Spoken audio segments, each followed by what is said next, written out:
اعوذ باللہ من الشیطان الرجیم بسم اللہ الرحمن الرحیم وَإِذَا قَرَأْتَ الْقُرْآنَ جَعَلْنَا بَيْنَكَ وَبَيْنَ الَّذِينَ لَا يُؤْمِنُونَ بِالْآخِرَةِ حِجَابًا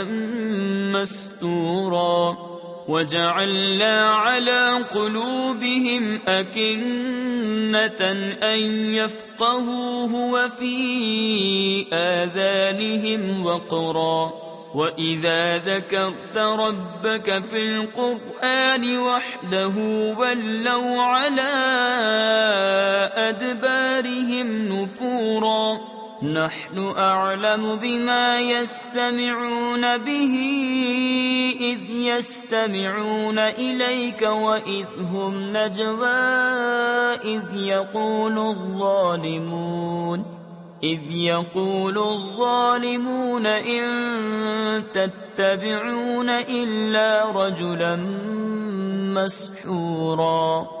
انظر كيف ضربوا لك الأمثال فضلوا فلا يستطيعون سبيلا۔ اور اے محبوب، تم نے قرآن پڑھا، ہم نے تم پر اور ان میں کہ آخرت پر ایمان نہیں لاتے ایک چھپا ہوا پردہ کر دیا، اور ہم نے ان کے دلوں پر غلاف ڈال دیے ہیں کہ اسے نہ سمجھیں، اور ان کے کانوں میں ٹینٹ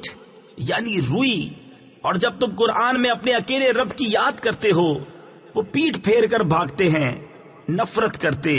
ہم خوب جانتے ہیں جس لیے وہ سنتے ہیں، جب تمہاری طرف کان لگاتے ہیں اور جب آپس میں مشورہ کرتے ہیں، جبکہ ظالم کہتے ہیں تم پیچھے نہیں چلے مگر ایک ایسے مرد کے جس پر جادو ہوا۔ دیکھو انہوں نے تمہیں کیسی تشبیہیں دیں تو گمراہ ہوئے کہ راہ نہیں پا سکتے۔ صدق اللہ العظیم۔